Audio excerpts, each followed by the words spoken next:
Bonjour tout le monde, donc bienvenue sur ce webinaire. Je m'appelle Neil et aujourd'hui je vais vous présenter les différentes configurations de la plateforme. Donc on va attendre encore quelques instants le temps que tout le monde nous rejoigne.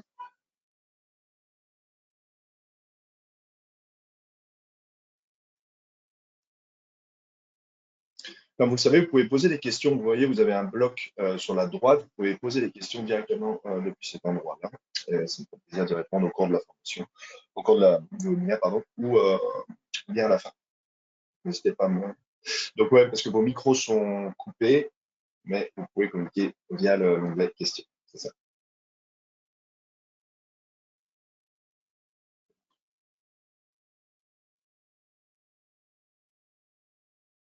On va attendre encore quelques minutes.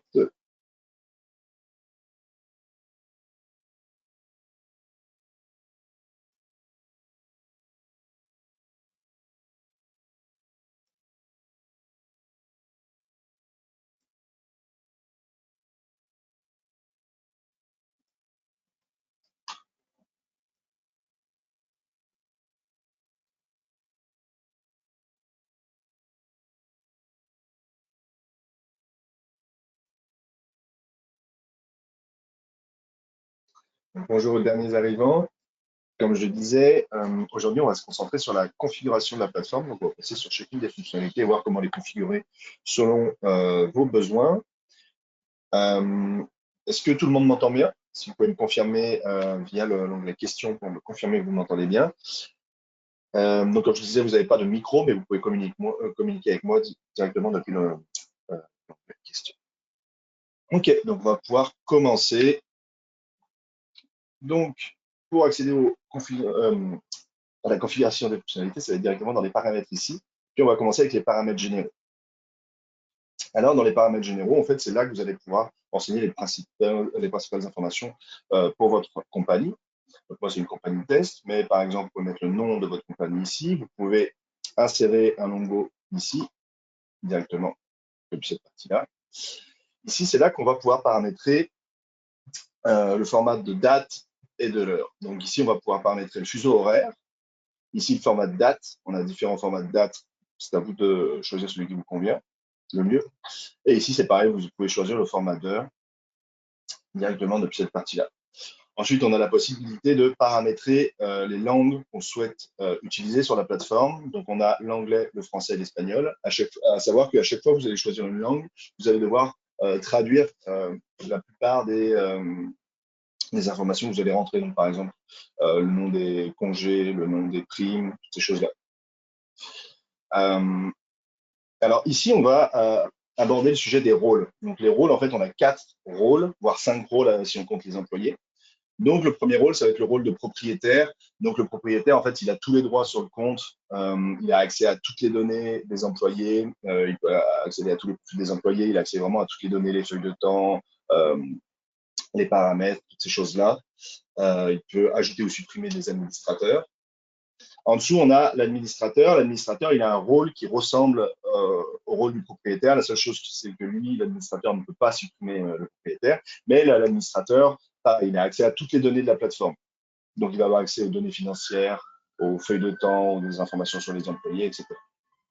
En dessous, on a 2 rôles qui se ressemblent un peu. On a le superviseur et le gestionnaire. Alors, le superviseur et le gestionnaire, leur rôle, ça va être, ils ont des droits de gestion sur une ou plusieurs équipes à laquelle ils sont associés.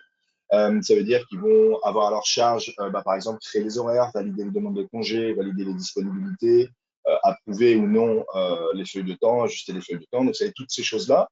La différence entre le superviseur et le gestionnaire, c'est que le superviseur, il va avoir accès aux rapports et il va avoir accès aux données financières qui concernent son équipe. Le gestionnaire, lui, n'a pas accès aux rapports ni aux données financières de son équipe. Donc, quand je parle des données financières, c'est la paie, les salaires, etc. Donc, voilà les différences. Et en dessous, on a les employés et puis on va voir les droits des employés un peu plus tard. Mais en gros, faites bien attention avec ces rôles-là parce que, par exemple, si vous avez envie que certains gestionnaires, certains de vos employés aient accès ou non au salaire, par exemple, il faut bien faire la distinction entre superviseur et gestionnaire. Donc, c'est ça. Sachant que le gestionnaire et le superviseur, ils ne vont pas avoir vraiment d'impact sur la configuration des fonctionnalités. C'est surtout l'administrateur qui va être en charge de ça, le superviseur. Il aura quelques accès de visualisation et de modification sur certaines des fonctionnalités. OK, donc on va passer maintenant à la confidentialité. Je vais zoomer un peu. Hop. La confidentialité, en gros, c'est qu'est-ce que peuvent voir vos employés sur la plateforme. Donc, vous voyez, ici, on a pas mal de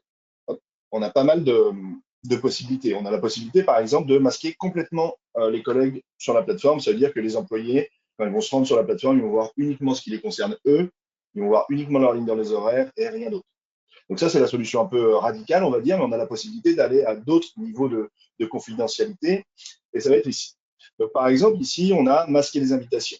Masquer les invitations, ça concerne, par exemple, les quarts de travail ouverts ou bien les remplacements. Une invitation, c'est quoi? C'est quand vous allez publier un quart de travail, des employés qui correspondent aux critères du quart de travail vont être invités, et dans ce quart de travail, on va voir qui est invité. Est-ce que vous souhaitez que les employés puissent voir qui a été invité dans ce quart de travail ou non?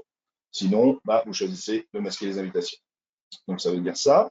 Masquer les coordonnées. Donc, les coordonnées, ça va être l'adresse, numéro de téléphone, etc. Donc, est-ce que vous voulez que les employés puissent voir les coordonnées de leurs collègues, oui ou non? Pareil, vous choisissez de le masquer ou non. Masquer l'horaire des collègues. Donc là, on va avoir deux notions qui se rapprochent un peu. Masquer l'horaire des collègues, ça veut dire quoi? C'est est-ce que vous souhaitez que les employés puissent voir les horaires de leurs collègues sur la partie horaire qu'on trouve ici. Donc, vous pouvez choisir de l'afficher ou non. Et ici, afficher l'horaire complet des collègues, ça veut dire que c'est une notion un peu plus large. Ça veut dire que si un employé partage au moins une équipe avec un autre collègue, il pourra voir l'ensemble de ses horaires. Donc, par exemple, si un employé fait partie de l'équipe A et un autre employé est de l'équipe A et de l'équipe B, et si un autre employé fait partie uniquement de l'équipe B, l'employé qui fait partie de l'équipe A et l'équipe B, il verra tous les horaires de l'employé qui font partie de l'équipe B. En gros, c'est ça. Maintenant, on a la possibilité de masquer la disponibilité des collègues. Donc, vous savez, les disponibilités, ça va être les petites bandes hachurées qu'on trouve sur les horaires. Vous avez la possibilité de les masquer ou non pour les collègues si vous souhaitez avoir plus de confidentialité. Pareil, pour les congés, vous avez la possibilité de masquer les congés ou non.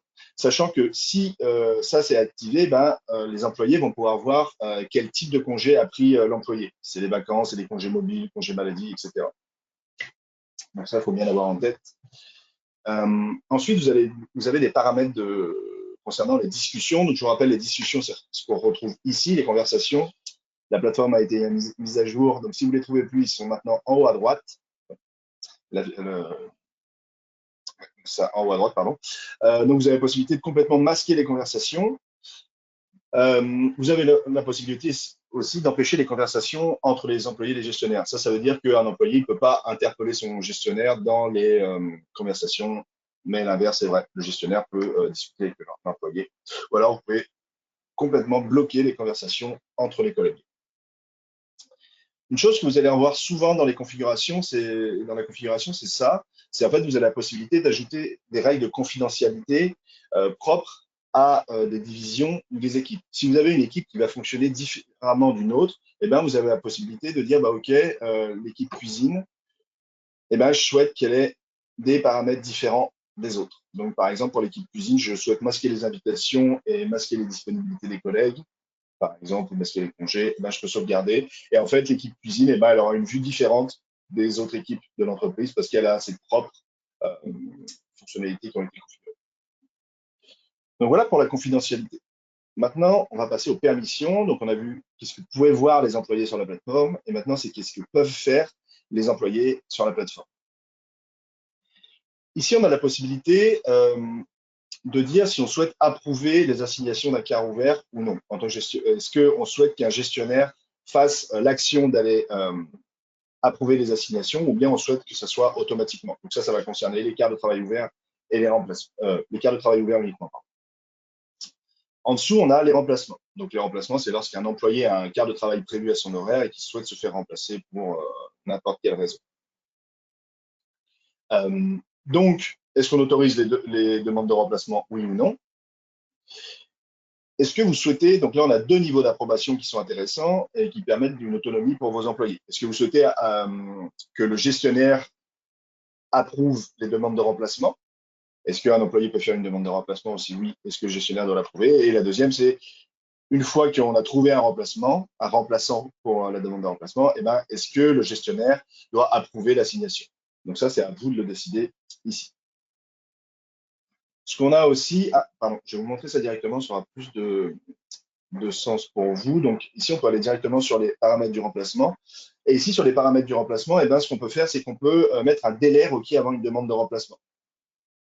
Donc, par exemple, un employé qui a un quart de travail dans 5 heures, eh ben, si on met un délai de 8 heures, il ne pourra pas faire sa demande de remplacement. Il faut que ça soit au moins 8 heures pour faire sa demande de remplacement.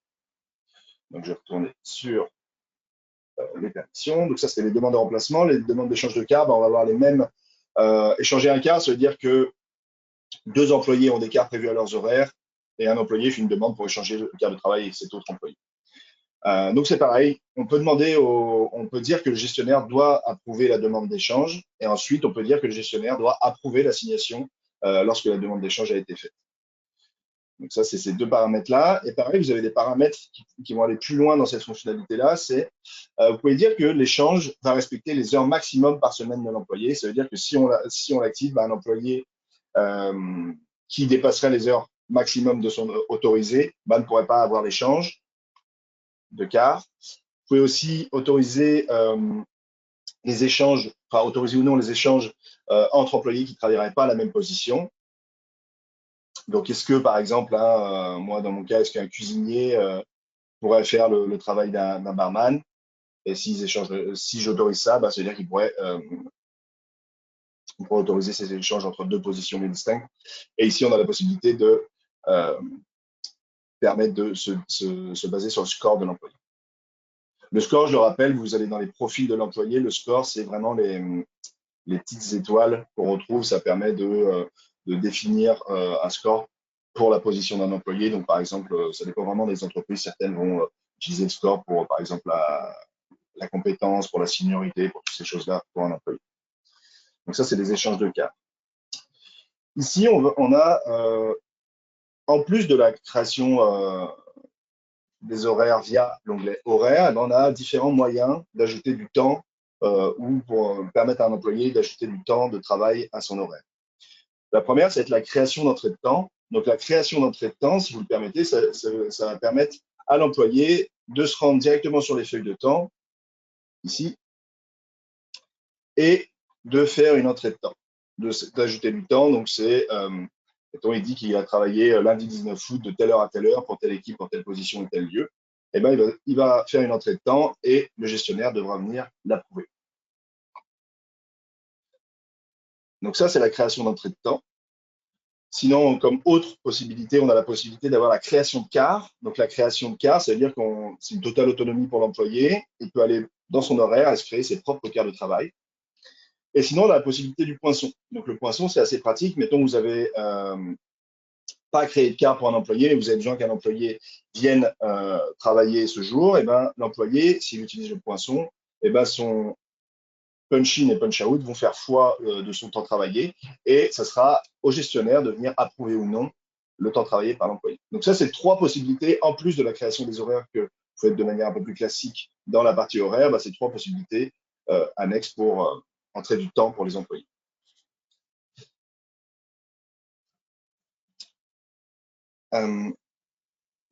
Alors, est-ce que je vois 2 questions. Est-ce que vous allez recevoir l'enregistrement de la formation?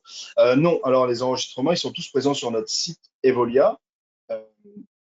Donc, vous avez accès aux enregistrements ici, dans la partie webinaire de notre site. Et alors, Orange, je ne suis pas sûr de comprendre votre question. Cela fonctionne aussi directement aussi sur le punch. En fait, comme je disais sur le punch, c'est ici, si vous l'autorisez, le poinçon, ça va permettre à l'employé, vous n'êtes pas obligé de prévoir des horaires pour l'employé, ça veut dire que l'employé va pouvoir se punch in, punch out, et ça va lui créer du temps. Ce sera au gestionnaire de venir approuver ce temps réalisé par l'employé dans les feuilles de temps directement. Ensuite, on a une partie sur les congés. Est-ce que les employés peuvent créer des demandes de congés? Et est-ce qu'on permet aux gestionnaires d'approuver leur propre demande de congé? Encore une fois, donc ça veut dire pareil, une autonomie pour les gestionnaires, ou alors, là, la solution, si vous ne souhaitez pas faire ça, ça sera l'administrateur qui va approuver les congés des gestionnaires, ou bien vous pouvez faire un gestionnaire qui serait gestionnaire d'une équipe de gestionnaires pour approuver les congés. C'est une possibilité. Ici, encore une fois, vous allez retrouver les permissions personnalisées.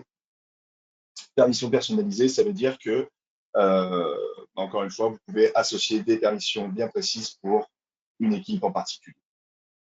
Si on souhaite que l'équipe cuisine fasse passe de remplacement ou d'échange de cartes, je pourrais très bien le faire de cette manière-là. La permission personnalisée. Ici, je passe rapidement, mais en gros, les notifications, je vous rappelle qu'à chaque fois, vous allez créer des cartes de travail, publier des cartes de travail, faire des modifications sur le cartes de travail, approuver des congés, etc. Tout ça, ça va créer des notifications pour vos employés, pour vos gestionnaires. Ce que je vous recommande, c'est lorsque vous faites des tests ou autres, vous pouvez désactiver les notifications, mais bien penser à les réactiver. On va passer là-dessus. Maintenant, je vais vous parler de la structure organisationnelle. Alors, la structure organisationnelle, c'est un petit peu ce qui fait la base de votre organisation dans Evolia. Et donc, comment ça marche? Eh bien, en fait, la structure, elle se découpe en division, équipe, position et lieu.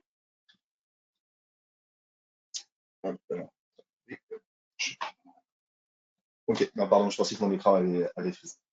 Ok, donc ici, vous voyez, ici, on voit que c'est une division. Quand c'est une petite maison comme ça, on voit que c'est une division. Donc, la division, à quoi ça sert? Ça va plutôt servir, par exemple, si vous avez donc, une division, on va dire que c'est un ensemble d'équipes. Mettons, si vous avez différentes entités, par exemple, moi, je suis une chaîne de restaurants, j'ai différents sites de restaurants, un à Montréal, un à Québec et un à Sherbrooke. Je pourrais très bien utiliser mes divisions bien distinctes avec des équipes propres à cette division-là. Ça permet aussi d'alléger la structure lorsque vous allez utiliser des filtres, par exemple, lorsque vous allez utiliser des filtres dans l'ordre. Donc ici, on a dans notre division Beaulieu, par exemple, et on a les différentes équipes de cette division. Donc, comment ça se compose une équipe? Si je clique dessus, j'ai la gestion de l'équipe ici, donc les gestionnaires de l'équipe. Donc, j'ai 2 gestionnaires pour cette équipe-là. Je ne vous ai pas montré tout à l'heure, je reviens rapidement, je viens d'y penser, je ne vous ai pas montré comment ajouter ou supprimer des gestionnaires ou des superviseurs ou des administrateurs, mais en fait, c'est ici. C'est très simple, on choisit l'employé et l'équipe pour laquelle on souhaite qu'il soit gestionnaire.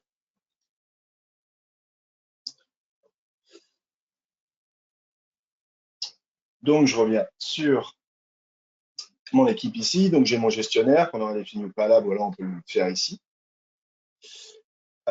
J'ai tous les membres de mon équipe.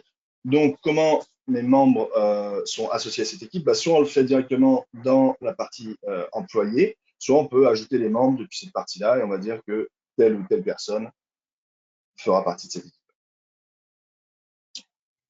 Je passe un peu vite. Et on sauvegarde ici. Donc ça, c'est les membres. Et ensuite, il faut bien comprendre que pour que le fonctionnement de la plateforme soit optimal, il faut bien s'attarder sur les associations entre les positions, les lieux et les équipes. C'est ça qui va permettre d'optimiser vraiment le fonctionnement d'Evolia. Donc, bien associer les bons lieux à la bonne équipe, les bonnes positions à la bonne équipe et les bons employés à ces 3 éléments-là, équipe, position et lieu. Donc, pareil, si vous souhaitez ajouter un lieu pour l'équipe, c'est très simple. Vous cliquez là-dessus, vous ajoutez un lieu et pareil pour la position. Donc, voilà le fonctionnement des divisions et des équipes. Ici, vous avez la possibilité d'ajouter des positions. Donc ici, j'ai déjà mes positions qui sont préétablies, mais je peux ajouter des positions ici ou directement les importer. Pour ajouter une position, donc comme je disais, soit je l'importe. Donc pour l'importer, vous pouvez utiliser le fichier gabarit. Ensuite, joindre le fichier, ça vous permet d'importer en masse plusieurs positions. Vous verrez, c'est très simple à utiliser. Ou alors, je peux l'ajouter comme ça. Donc ici, je vais mettre le nom de la position. Je peux choisir une couleur. Ici, la description du poste, elle va être vraiment intéressante parce que c'est quelque chose qui va apparaître lorsque vous allez, par exemple, publier les cartes de travail sur le portail emploi d'Evolia. Ici, c'est là que vous allez pouvoir mettre les descriptions de position et donc toutes les missions sur ce poste-là. Donc, vous pouvez mettre une description ici et vous pouvez encore une fois associer la position à la bonne équipe et au bon membre depuis cet endroit-là. Ici, dans les paramètres avancés, on va plutôt parler de l'intégration. Donc, c'est ici que vous allez mettre le code d'intégration. Donc, ça veut dire si vous utilisez des intégrations type employeur D, Netris, Folks, toutes ces choses-là, eh ben, ça va être le code d'intégration qu'on va devoir inscrire ici pour lier en quelque sorte les deux plateformes ensemble. Mais ça, on y reviendra. On a un webinaire qui est prévu sur les intégrations qui sera le mardi 17 septembre où on reviendra beaucoup plus en détail sur ces paramètres-là. Donc voilà pour les positions. Ici, j'ai la possibilité aussi de gérer les lieux. Donc, encore une fois, je peux toujours importer des lieux, je peux ajouter un lieu d'une manière très simple. Donc, je vais prendre celui-ci.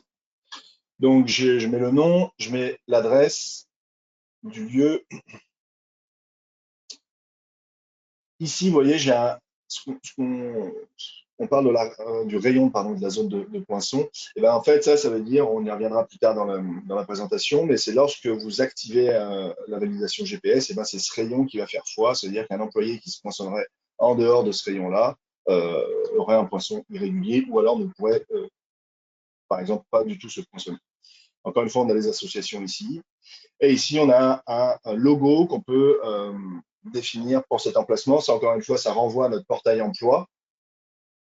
Donc, dans notre portail emploi, bah, par exemple, si vous avez différents sites pour votre entreprise, avec on va reprendre mon exemple de tout à l'heure, j'ai une chaîne de restaurants, mais j'ai des restaurants bien distincts dans chacune des villes, et ben, avec des logos bien distincts, ben, je pourrais très bien avoir un logo différent pour ce site-là, pour ce lieu-là. Encore une fois, on a les paramètres avancés qui vont apparaître ici. Qui vont concerner l'intégration. Ce que je voulais vous montrer aussi, c'est ici, vous voyez, si vous faites un clic ici, vous pouvez ajouter des sous-lieux ou archiver le lieu, mais ce que je vais vous montrer, c'est ajouter un sous-lieu. Donc, ajouter un sous-lieu, ça va permettre d'apporter de la précision dans vos lieux. Donc, par exemple, si, encore une fois, dans mon restaurant, si j'ai je souhaite aller à une maille assez fine dans mon restaurant, bah, je pourrais dire bar étage 1, bar étage 2, ou alors terrasse, ou toutes ces choses-là. Donc tout ça, ça pourrait être des sous-lieux. Et encore une fois, terrasse, code d'intégration si besoin, abréviation. On va marquer ça. Et donc là, j'aurai mon sous-lieu terrasse qui sera avec wine room. Donc ça veut dire si je prévois un quart de travail pour mon employé qui va être serveur, bah, je vais vouloir qu'il travaille dans le lieu wine room sur le sous-lieu terrasse en particulier. Donc voilà, ça vous permet vraiment d'apporter des précisions sur vos lieux. Maintenant, on va passer aux qualifications. Donc, comme vous avez pu le voir, c'est une nouvelle fonctionnalité qui est apparue depuis quelques temps sur Evolia. Donc, les qualifications, en fait, ça vous permet d'assigner, d'ajouter plutôt des certifications à vos employés. Et ça vous permet, lorsque vous allez créer un horaire et que vous avez besoin d'employés vraiment certifiés pour ce quart de travail bien précis, eh ben, ça va vous proposer uniquement les employés qui ont les certifications qui sont associées au bon quart de travail. Et donc, ici, j'ai la possibilité, vous voyez, j'en ai ajouté déjà quelques-unes. Donc, par exemple, moi, j'avais besoin que mes employés aient une formation en mixologie pour pouvoir faire tel quart de travail. Donc, comment je fais? Je vais ajouter une qualification. Hop, j'ai une qualification test. Et ici, on va définir, est-ce que c'est une certification? Est-ce que c'est un degré d'éducation? Est-ce que c'est une formation? Est-ce que c'est une langue? Est-ce que, par exemple, si c'est un service à la clientèle où on souhaite avoir uniquement des employés bilingues, eh ben, on pourrait mettre une langue et on va l'associer à la position qui convient. Par exemple, moi, pour un sommelier, je voudrais que pour le poste de sommelier, je voudrais qu'il y ait uniquement les employés qui ont une certification de sommellerie qui pourraient prendre ce cadre de travail. Donc voilà à quoi servent les qualifications. Vous avez la possibilité de les filtrer ici, donc voir celles qui concernent uniquement les équipes Flore, par exemple. On peut les filtrer par équipe, par position et par lieu. Et ici, vous pouvez supprimer ou modifier les qualifications. Ici, vous allez voir la liste des employés qui vont être qualifiés pour ce type de qualification. Ce que vous avez dû voir aussi, c'est les statuts d'emploi. Donc, vous avez la possibilité maintenant de personnaliser vos propres statuts d'emploi. Donc, on a les statuts un petit peu classiques, temps plein, temps partiel, etc. Mais vous pourrez venir très bien ajouter un statut d'emploi. Donc, par exemple, je pourrais mettre, je ne sais pas là, je ne le vois pas, mais je pourrais mettre étudiant. Pareil, on peut mettre toujours un peu d'ici. Et en fait, j'aurai mon statut d'emploi étudiant.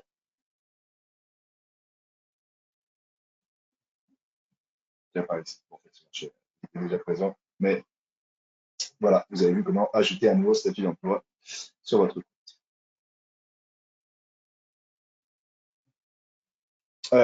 Ouais, alors je vois que certains n'ont pas l'onglet des qualifications. Alors, pour ça, vous pouvez faire la demande directement ici. Vous allez voir dans Modules et intégration. Et ici, vous pouvez faire les demandes pour avoir des nouveaux modules. Donc, vous avez par exemple le module de gestion de tâches. Vous avez le module de qualification. Toutes ces choses-là, bah, vous pouvez faire la demande à vos CSM et on s'occupera de vous expliquer comment ça marche et de les bloquer.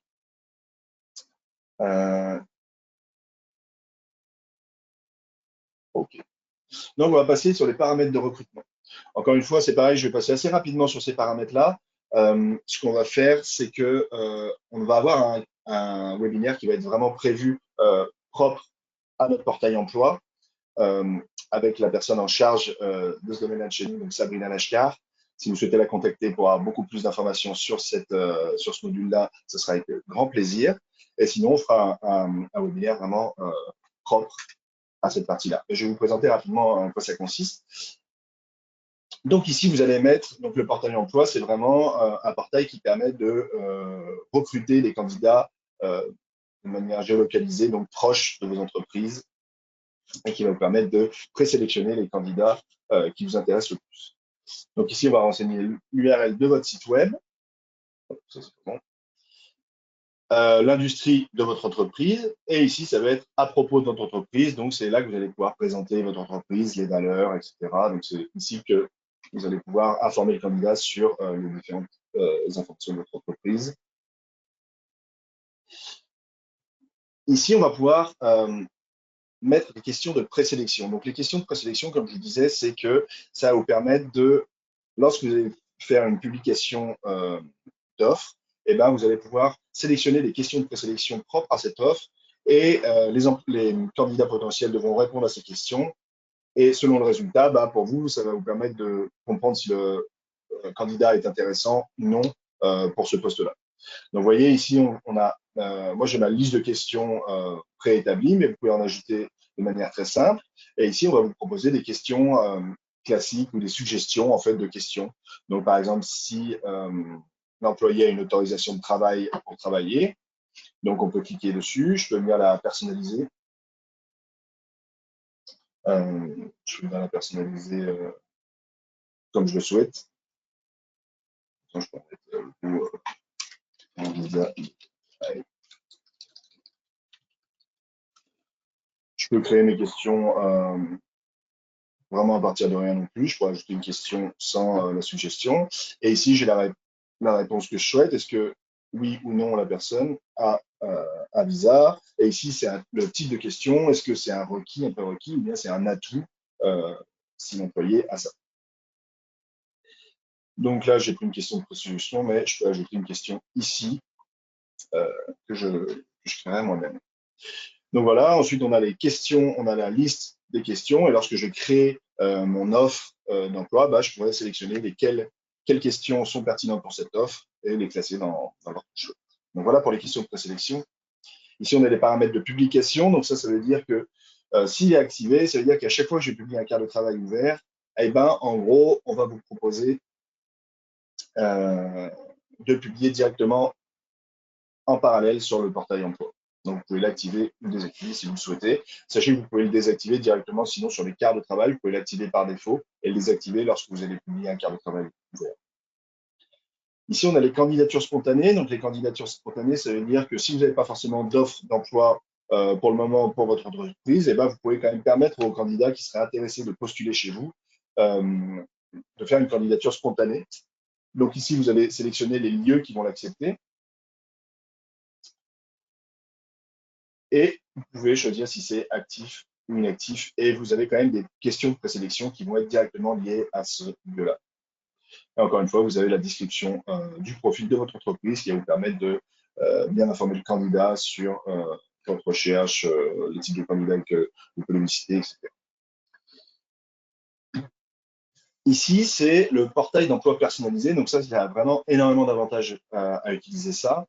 L'idée, c'est que si vous avez un site internet avec pas et vous n'avez pas de section recrutement, et ben vous pourriez très bien utiliser ce lien-là et le mettre sur votre page de site internet et ça sera votre section recrutement avec tout ce que ça implique. Donc, ça veut dire que vous avez le portail emploi comme il se présente. Vous allez aller directement dans votre page de recrutement et donc là, vous avez tout ce qui va vous permettre de gérer tous vos candidats. Vous avez la liste de candidats qui ont postulé, vous avez toutes vos offres d'emploi, etc. Donc, ça vous permet de gérer ça directement depuis Evolia. Autre avantage, le déblocage des candidats est payant et le fait de faire passer les candidats directement par ce portail emploi, donc ça veut dire que les candidats seraient allés sur votre site internet, puis auraient cliqué sur le portail emploi, et bien en fait le déblocage des candidats sera gratuit. C'est pour ça qu'on vous recommande de l'utiliser. Autre chose qui est super intéressant ici, c'est que vous avez la possibilité de mettre à disposition un QR code pour votre recrutement. Ça veut dire que, par exemple, si vous avez un restaurant ou une manufacture ou autre, et que vous souhaitez faire apparaître le QR code, vous pouvez le faire apparaître directement depuis votre devanture. Les employés, enfin les candidats, pardon, scanneraient le QR code et ils se rendraient directement depuis votre portail emploi personnalisé. Donc, ça peut être soit ça peut être aussi, par exemple, le mettre sur vos signatures de courriel, ça peut être tout ça. Donc, pour ça, vous pouvez le télécharger ou demander une affiche personnalisée qui sera personnalisée en interne par mes collègues. Et ici, vous pouvez paramétrer le logo de votre entreprise, donc téléverser et ajouter les couleurs principales de votre entreprise pour votre portail emploi personnalisé. Donc, je suis passé un peu vite pour cette partie-là. Encore une fois, vous aurez un webinaire vraiment propre au recrutement qui sera fait par ma collègue Sabrina. Maintenant, on va passer aux horaires et... Ah, alors attendez. J'ai été connecté.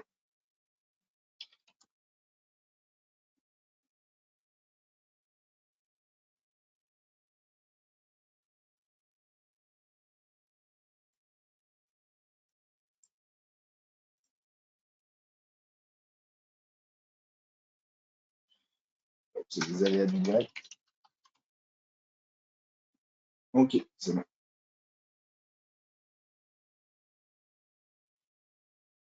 Donc, les horaires et les disponibilités. Donc, ici, vous avez la possibilité de choisir quel sera le premier jour affiché sur l'horaire. Donc, vous voyez ici, ça peut être le lundi, ça peut être le dimanche, le samedi. Donc, moi, j'ai choisi le dimanche. Et en fait, quand on parle du premier jour, ça va être ce premier jour qui apparaît ici. Le premier jour en horaire. Donc, premier jour de la semaine, ici, vous avez la possibilité de choisir, lorsque vous avez des quarts de travail qui s'étalent sur 2 jours, mettons que vous avez un quart de travail qui commence à 22 h le lundi, qui finit à 6 h le mardi, est-ce que vous souhaitez que ce quart de travail s'affiche sur la journée du début du quart, sur la journée de fin, donc ça s'afficherait le lundi, sur la journée de fin, il s'afficherait le mardi, ou bien sur les 2 jours, il s'afficherait à cheval sur les lundis et mardis. Donc, vous avez cette possibilité-là.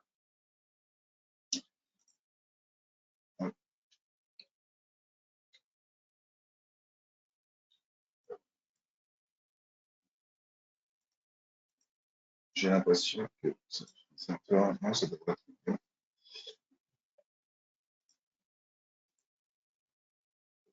Pardon.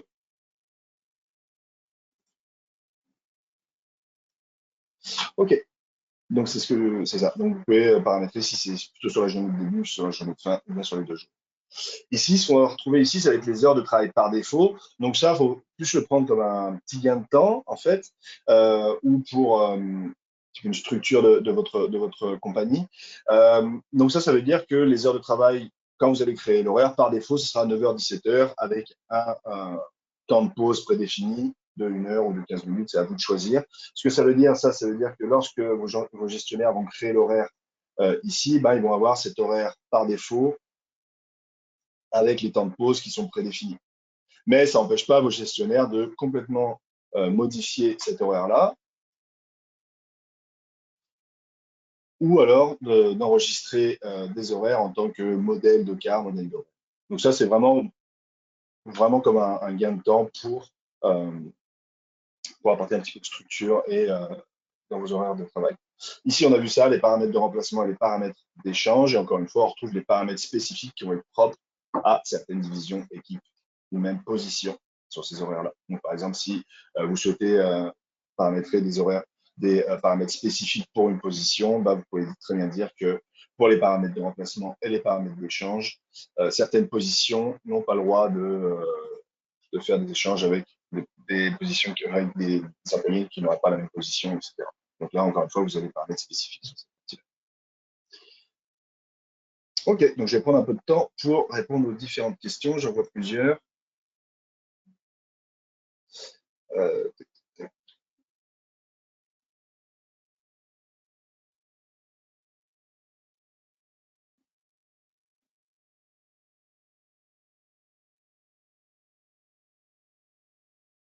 Alors, quel est l'impact sur les dossiers employés si nous archivons un lieu? Eh ben, en fait, il n'y a pas vraiment d'impact. Nous, on va conserver toutes les données des heures réalisées par l'employé sur le lieu travaillé. Mais vous, ça va pas impacter l'employé, ça va uniquement impacter votre structure ici. Vous ne verrez plus le lieu affiché dans votre structure organisationnelle.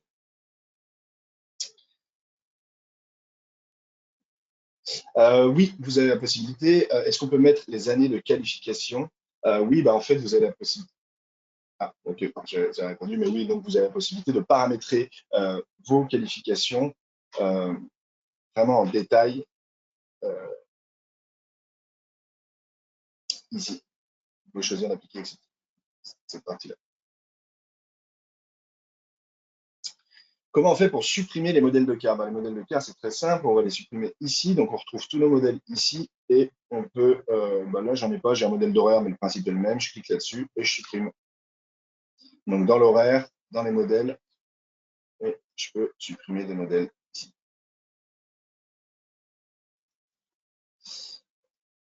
Ok, très bien. Mais écoutez, je vais continuer. N'hésitez pas à poser vos questions au fur et à mesure. Donc, on a vu les horaires. Maintenant, on va voir les contraintes de travail.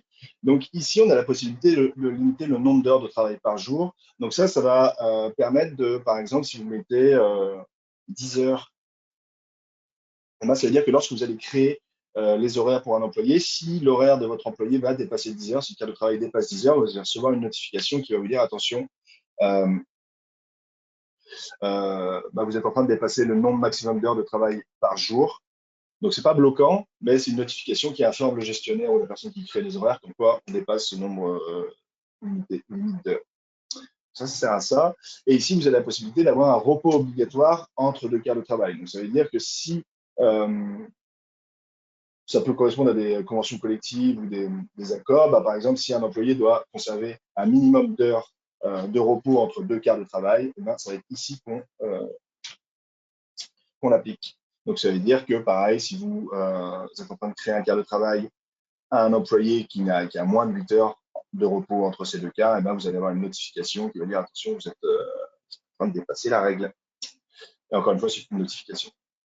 Encore une fois, vous avez la possibilité d'ajouter des règles personnalisées pour les équipes de position et des lieux.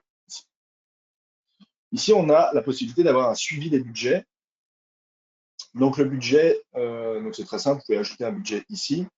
Le budget il peut être soit calculé sur le coût de la main-d'œuvre, donc ça va être relatif au taux horaire de vos employés. Si vous avez des taux horaires qui sont inscrits dans la plateforme pour vos employés, là, vous pouvez utiliser le coût de main-d'œuvre. Sinon, vous pouvez utiliser le nombre d'heures. Donc, par exemple, si je mets un montant d'heures, ici on crée le budget, vous pouvez l'appliquer sur une période précise ou non, sur une équipe, une position ou un lieu précis, donc par exemple sur une position. Et ensuite, donc vous allez définir, ok, pour cette période précise, je ne souhaite pas dépasser 200 heures par semaine. Vous allez pouvoir paramétrer une alerte de suivi, ça veut dire que vous allez pouvoir paramétrer un pourcentage de budget atteint, c'est-à-dire si vous mettez par exemple 80% du budget atteint, dès que je dépasse 80% du budget atteint, donc des 200 heures, je reçois une notification qui me dit attention, vous avez dépassé le budget. Cette information-là, vous allez aussi l'avoir lorsque vous allez créer l'écart, en bas à gauche du module de création de quart, vous allez avoir un petit onglet voir le budget. Vous pouvez cliquer dessus pour voir où vous en êtes sur le budget ou si vous êtes en train de le dépasser. Donc voilà pour le budget. Ici, ça va être sur les disponibilités. Donc, on a encore un niveau d'approbation. Est-ce que vous souhaitez que le gestionnaire approuve les nouvelles demandes de disponibilité soumises par un employé? C'est-à-dire qu'un employé qui mettrait à jour ses demandes de disponibilité, est-ce que c'est automatiquement approuvé ou bien le gestionnaire doit l'approuver et permettre à l'employé d'avoir ces nouvelles disponibilités. Aussi, sur les disponibilités et les congés, on va avoir un webinaire qui va être le 10 septembre, donc dans 2 semaines, qui va être propice à où on va rentrer vraiment en détail sur les demandes de disponibilité et les demandes de congés. Vous avez aussi la possibilité d'avoir une date limite, donc ça va vous permettre de notifier vos employés qu'ils ont une date limite pour mettre leur disponibilité. Au-delà de cette date, ça ne sera plus accepté. Donc, vous pouvez mettre la date limite et mettre une note qui sera affichée à vos employés ici.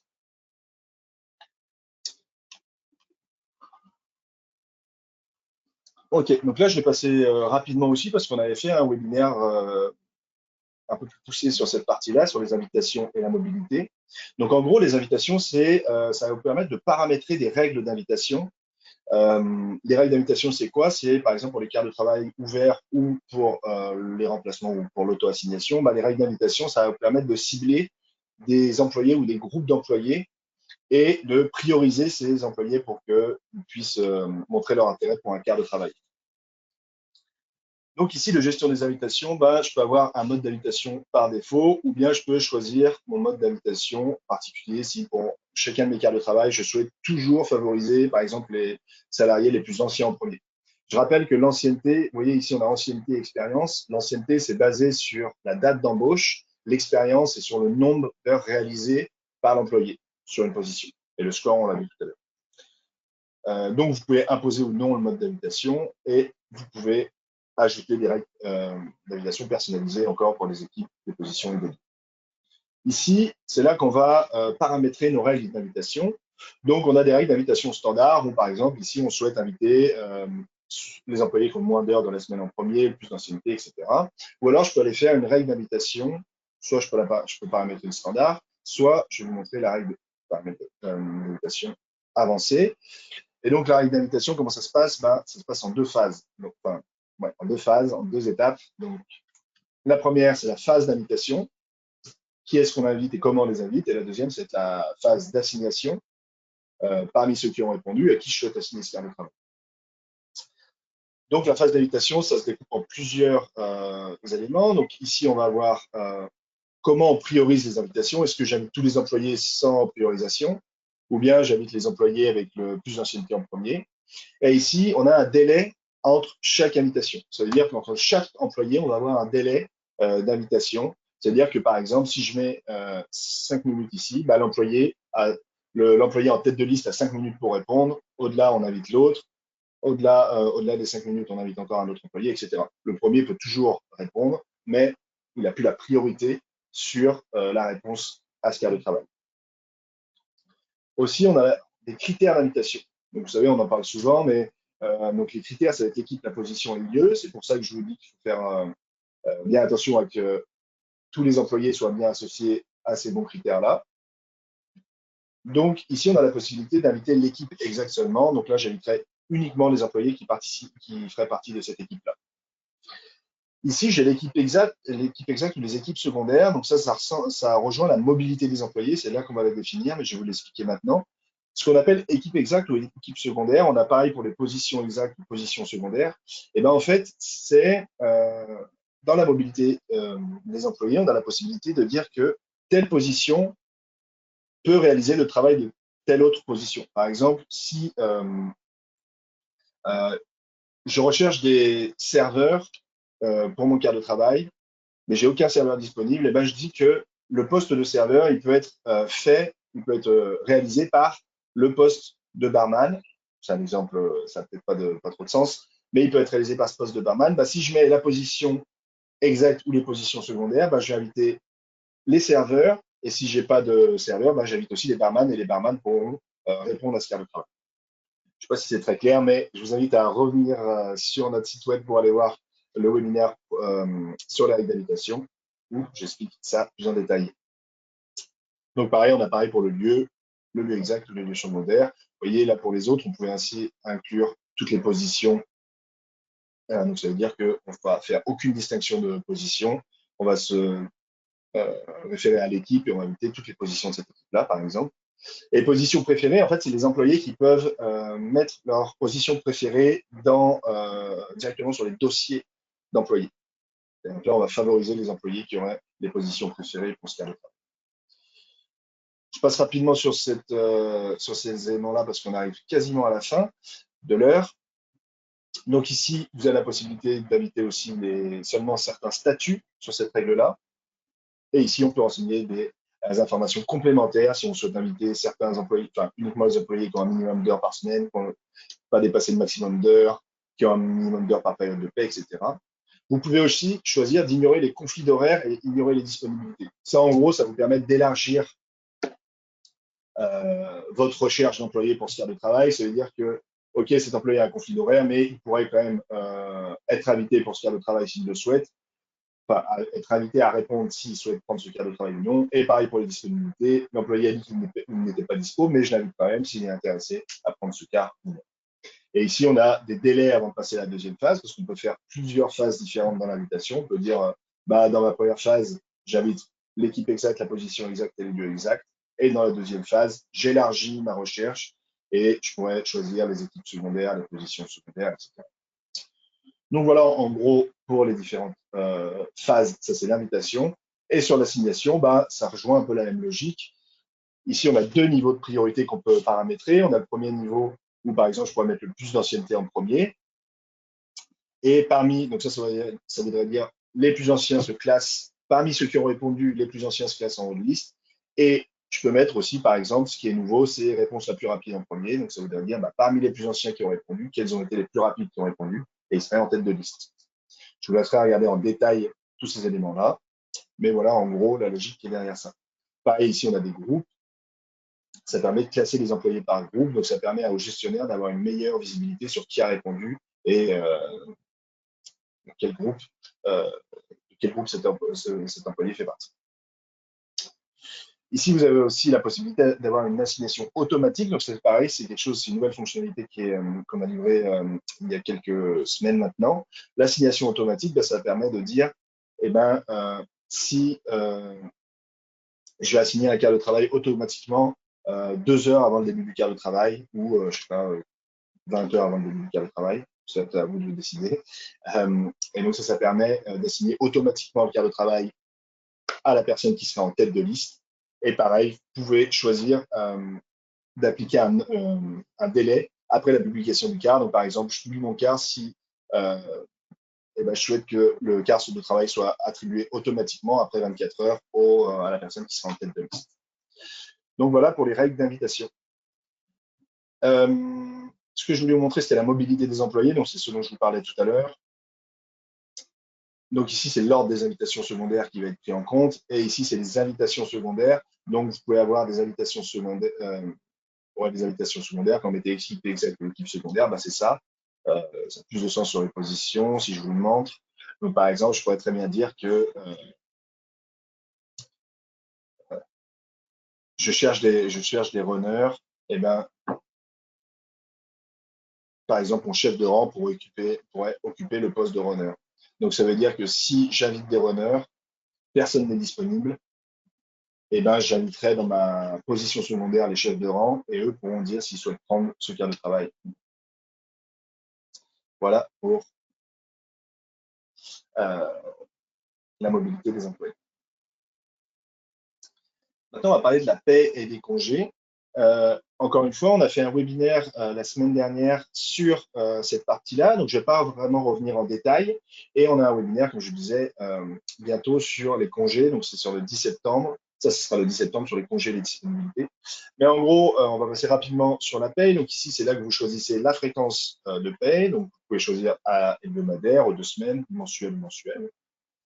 Ici, vous avez la possibilité de définir le début de la première période de paie. Donc ça, il faut bien faire attention à que ce soit bien en accord avec, si vous avez une intégration avec votre intégration ou avec votre système de paie, que les périodes soient bien correspondantes. Et ici, vous pouvez choisir comment vous souhaitez compter, comment vous souhaitez prendre en compte les quarts de nuit. Donc, est-ce que vous souhaitez qu'il soit sur la journée de début ou sur la journée de fin du quart de travail. Ici, on a les différents types de congés. Donc, je vous laisserai regarder en détail, mais vous avez la possibilité d'ajouter un type de congé ici. Donc c'est très simple, on met le nom du type de congé, par exemple mobile. On définit s'il est calculé en argent, en heures ou en jours. La durée de la journée de travail, donc vous n'êtes pas obligé d'indiquer, vous pouvez indiquer par exemple 8 heures ou alors vous mettez rien. Donc là, c'est vraiment la durée, voyez, on dit là, la durée typique d'une journée de travail. On choisit l'icône correspondant à ce congé-là, si c'est un congé payé, oui ou non. Et dans le cas où si certaines équipes, positions, lieux, même certains membres ont le droit à certains congés et d'autres non, et ben c'est ici qu'on pourra le définir. Donc on pourra choisir pour quelle équipe a le droit à ce congé, quel membre a le droit à ce congé, pareil, quelle position a le droit à ce congé. Ici, vous avez des paramètres avancés donc, pour apporter plus de précision à votre congé. Donc ici, vous avez l'action par défaut lorsqu'une demande de congé a été demandée, mais votre employé fait une demande de congé, mais il a des quarts de travail prévus sur ces congés-là. Qu'est-ce que vous voulez faire pour ce congé? Est-ce que vous créez un remplacement? Est-ce que vous voulez le convertir en quart de travail, annuler le quart ou l'ignorer? Donc pareil, on revient beaucoup en détail sur le précédent webinaire. Sachez que ça, vous pouvez toujours le modifier ou avoir une autre approche lorsque vous allez traiter les congés. Ça, on va dire que c'est le choix, l'action par défaut, mais vous pouvez très bien avoir une action différente. Je vous laisserai regarder le webinaire pour tous ces détails-là des congés. Pareil pour les primes, c'est très simple, on peut ajouter les primes ici. Vous voyez tout à l'heure, pardon, je n'ai pas parlé des codes, mais donc ça, c'est les codes de gain relatifs à votre intégration que vous allez pouvoir renseigner ici. Donc les primes, c'est pareil, on peut ajouter une prime très facilement. J'ajoute une prime ici, le nom, le calcul de la prime, est-ce que c'est un montant fixe, est-ce que c'est des heures ajoutées au cadre de travail, est-ce que c'est un multiplicateur du taux horaire, est-ce que c'est une bonification du taux horaire.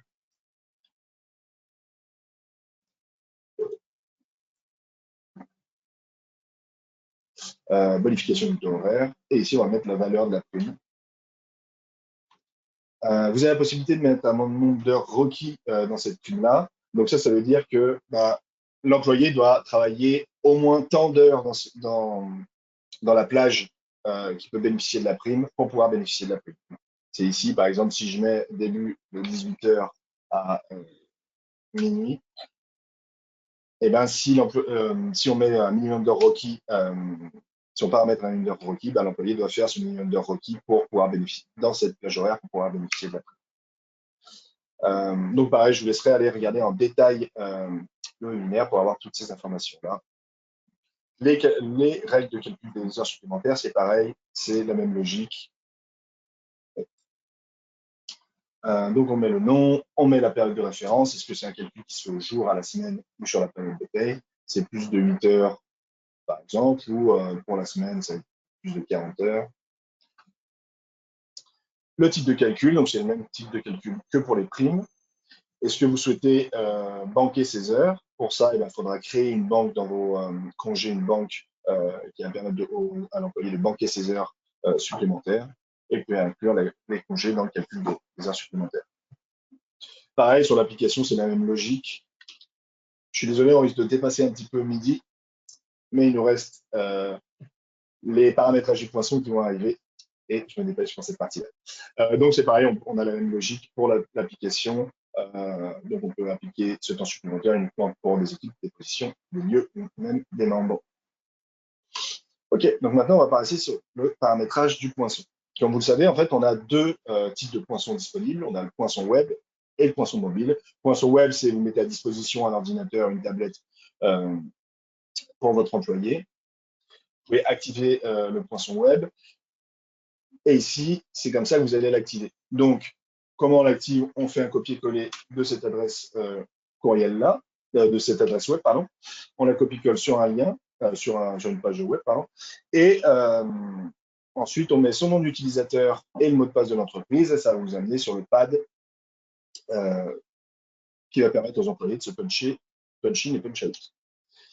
Ça, vous avez toutes les informations sur comment le faire dans notre centre d'aide ici, centre d'aide, et vous tapez poinçon web et vous allez avoir le tutoriel comment paramétrer votre poinçon web dans votre organisation. Ici, vous avez la possibilité, pour éviter que certains employés poinçonnent pour leurs collègues, vous pouvez avoir une validation par photo. Sachez que cette validation par photo respecte la loi 25. Vous avez aussi le poinçon mobile. Donc, le poinçon mobile, c'est pour les employés qui utiliseraient l'application mobile, et ben, ils peuvent se poinçonner directement depuis leur smartphone pour les quarts de travail qu'ils doivent réaliser. Et il y a, je vois une question, est-ce qu'on peut exporter un rapport pour les primes? Alors oui, dans les feuilles de temps, vous pouvez exporter des rapports pour les codes de gain. Donc une fois que vos primes ont bien un code de gain renseigné sur le paramétrage qui est ici, hop, et ben, est-ce qu'on peut l'exporter? Oui, vous allez dans les feuilles de temps et vous allez ici dans sommaire groupé par code de gain et vous allez avoir un export ciblé sur le code de gain, donc je te rappelle, etc. C'est comme ça que vous allez pouvoir le retrouver. Je reprends mon paramètre du poinçon. Donc ça, c'est le poinçon mobile. Et ici, on va définir quelle position doit poinçonner. Donc pour définir si une position doit poinçonner ou non, bah, c'est très simple, j'ai juste à cliquer sur oui ou non si je veux qu'elle poinçonne. Et vous avez la possibilité de choisir si vous souhaitez que les feuilles de temps soient auto-remplies ou non. Donc, par exemple, si je clique non, bah, feuille de temps auto-remplie, ça veut dire que l'horaire qui est prévu sur le cas de travail qui est prévu à l'horaire de l'employé, ça sera, ça sera auto-rempli dans cette feuille de temps. Et ici, vous avez la possibilité d'avoir la validation GPS. Donc, la validation GPS, c'est un peu ce qu'on a vu, c'est ce qu'on a vu sur les lieux tout à l'heure. Donc, vous pouvez avoir cette validation-là. Et comme je vous disais, c'est à vous de définir pour quelle zone va être validé le poinçon, dans quelle zone sera validé le poinçon. Et en dehors de cette zone, ce sera perçu comme des poinçons irréguliers. Donc, voilà pour ça. Maintenant, on va passer sur les paramètres du poinçon intelligent. Ici, on va voir, donc ces paramètres, il faut vraiment le prendre, faut vraiment le comprendre comme ça va simplifier un petit peu la vie de vos gestionnaires lorsqu'ils vont devoir aller approuver ou ajuster les feuilles de temps. Et ça va permettre un petit peu plus de flexibilité dans le poinçon ou alors réduire justement cette flexibilité-là. On a plusieurs choses. On a par exemple la tolérance payée. Donc la tolérance payée, c'est que vous souhaitez payer des minutes en plus et des minutes en moins avant le début du quart et après la fin du quart pour votre employé. Vous savez par exemple que vos employés arrivent toujours 10 minutes avant le début de leur quart de travail pour s'habiller pour leur quart de travail, pour se préparer, etc. Et ben, vous pouvez choisir de payer 10 minutes, qui correspondraient par exemple aux 10 minutes de préparation et aux 10 minutes pour se déshabiller après la fin du quart. Donc ça pourrait être ça, la tolérance payée. En fait, c'est on paye tant de minutes avant et après la fin du quart. Et c'est ici qu'on définit le nombre de minutes qu'on se paye. Ici, vous avez la possibilité d'afficher le salaire en temps réel pour l'employé. Ici, ça va être l'ajustement intelligent. Donc l'ajustement intelligent, c'est quoi? Ça veut dire que ça permet d'arrondir les heures de poinçon. Je m'explique. Si, on a l'exemple là, mais si l'horaire de travail est prévu à 8 heures et vous mettez 5 minutes d'ajustement intelligent, ça veut dire qu'un employé qui poinçonnerait dans les 5 minutes avant 8 heures et 5 minutes après 8 heures, ça serait perçu comme un poinçon correct. Je rappelle qu'il y a 3 types de poinçons. Le poinçon irrégulier. Donc, poinçon irrégulier, ça veut dire que la personne s'est poinçonnée trop tôt, trop tard, en dehors de la zone de poinçon, elle a mal poinçonné sa pause, tout ce qui peut être irrégulier sur un poinçon. Poinçon correct, c'est-à-dire que la personne a poinçonné dans les temps, aussi bien pour le punch in, punch out. Et absent, donc ce serait le statut absent pour le poinçon, c'est-à-dire que la personne n'a pas du tout poinçonné. Pour le poinçon correct, pour éviter qu'il y ait trop d'irrégularité dans les poinçons, bah, vous pouvez utiliser justement cet ajustement intelligent qui va apporter plus de flexibilité. Ça veut dire que si l'employé poinçonne à 7h58, eh ben, son horaire sera amené à 8h, ça sera perçu comme un poinçon correct. Pareil, s'il poinçonne à 8h04, son horaire sera amené à 8h, on va le payer à partir de 8h, et c'est comme s'il avait poinçonné à 8h. Donc c'est ça l'ajustement intelligent. Vous pouvez avoir un ajustement intelligent pour les pauses aussi. Ici, vous avez la possibilité aussi de dire, bah, si mon employé n'utilise pas, si un employé il oublie de pointer sa pause, donc si l'employé oublie de pointer sa pause planifiée, sa pause non payée planifiée, eh ben, est-ce qu'on utilise le temps? Est-ce qu'on applique automatiquement la durée de sa pause non payée à sa feuille de temps? Pareil, si l'employé ne pointe pas l'entièreté de sa pause non payée, est-ce qu'on choisit d'appliquer automatiquement la durée de sa pause planifier directement sa feuille de temps. Et ici, appliquer la pause payée s'il n'a pas utilisé à la fin du quart, bah, pareil. Est-ce qu'on ajoute, si l'employé n'a pas pris sa pause payée avant la fin du quart, et ben, est-ce qu'on ajoute automatiquement à ses heures travaillées? Ici, on a l'arrondissement des poinçons. Donc, l'arrondissement des poinçons, ça va prendre en compte l'ajustement intelligent. Et au-delà de ces 5 minutes d'ajustement intelligent, bah, est-ce qu'on souhaite arrondir le poinçon? Oui ou non? Et si oui, est-ce qu'on souhaite l'arrondir à la hausse ou arrondir à la baisse? Donc, vous pouvez le faire pour le poinçon d'entrée ou le poinçon de sortie. Donc ici, je vous parlais des poinçons irréguliers. Donc, ça peut être plein de choses. Qu'est-ce qui peut rendre un poinçon irrégulier? Bah, ça peut être plein de facteurs. Pour réduire ces irrégularités, bah, vous pouvez apporter d'autres paramètres, enfin, préciser certains paramètres. Par exemple, vous pouvez choisir d'avoir des poinçons automatiques lorsque vous avez des quarts consécutifs, pour éviter que ce soit trop lourd pour vos employés qui enchaîneraient, par exemple, un quart qui finit à midi et l'autre qui enchaîne à midi et quart ou midi et demi. Et bah, plutôt que l'employé doive se dépuncher puis se repuncher, bah, vous pouvez dire qu'il y aura un poinçon automatique des quarts sur les quarts qui s'enchaînent. Vous pouvez l'autoriser. Pour avoir une tolérance payée entre les quarts consécutifs.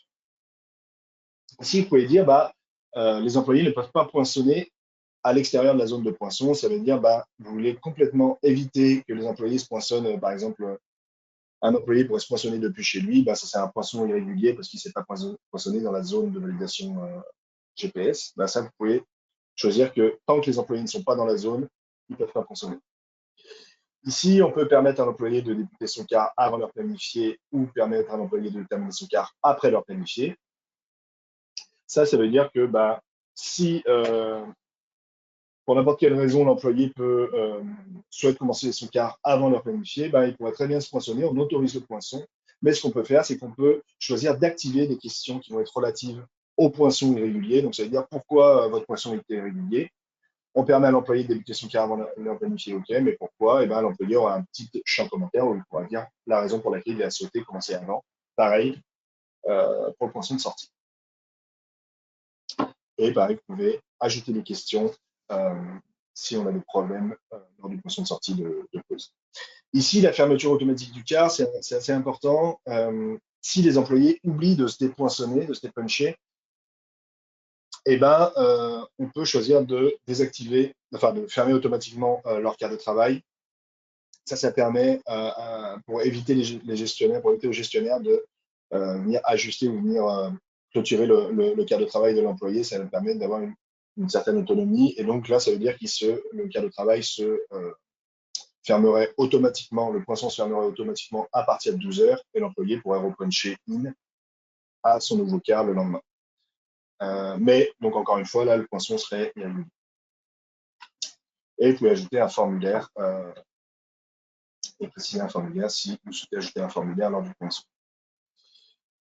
Ici, c'est pour finir, c'est juste un rappel, ça va vous permettre d'envoyer des rappels à vos gestionnaires. C'est si vous souhaitez notifier vos gestionnaires qui doivent bien aller valider les feuilles de temps, et ben, vous pouvez choisir de paramétrer les rappels. Donc, par exemple, un rappel qui serait le lundi à 8h30, et ben, vous allez envoyer, c'est-à-dire que tous vos gestionnaires vont recevoir des courriels qui vont leur dire, mais attention, pensez bien à aller approuver les feuilles de temps de vos employés. C'est ici que ça se passe. Et pour finir, je voulais juste vous montrer ça, le module. Donc ça, c'est tous les modules. Donc vous pouvez demander à débloquer les modules de gestion de tâches, de qualification, etc.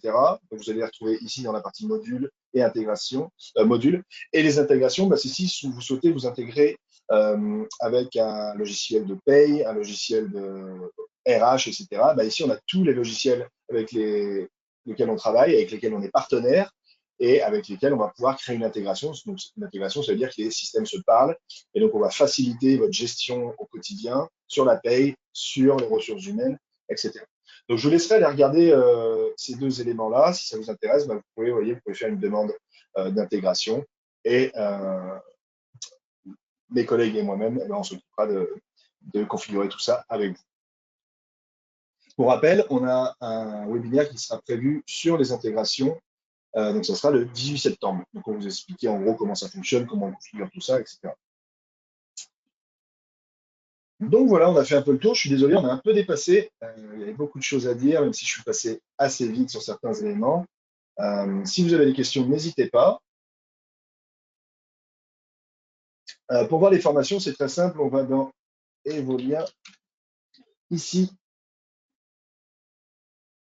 on vient sur notre site, notre plateforme, et vous voyez, vous avez les webinaires ici. Donc là, j'ai les prochains webinaires. Donc c'est soit moi, soit mes collègues qui vont les réaliser. Et ici, on a toutes les anciennes, tous les anciens webinaires qui ont été faits dans le passé. Alors, je suis en train de lire quelques questions. J'ai quand même répondu à la plupart au fil de la présentation.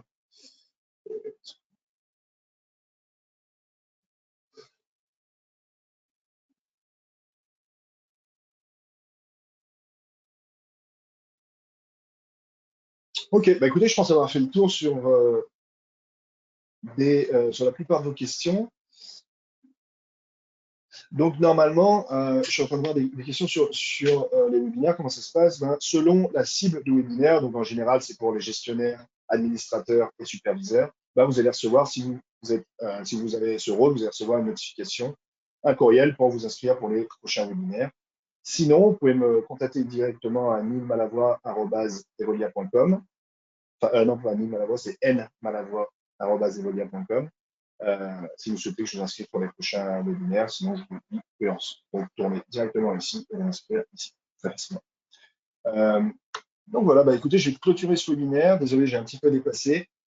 J'espère que j'ai répondu à la plupart de vos questions. Sinon, n'hésitez pas à contacter directement soit notre support, donc vous pouvez contacter notre support ici, ou alors directement vos Customer Success Managers qui sont en charge de vos comptes, donc soit Julie, Gabriel ou moi-même. Et on se fera un plaisir de vous répondre. Je vous souhaite une très bonne journée. À bientôt. Au revoir.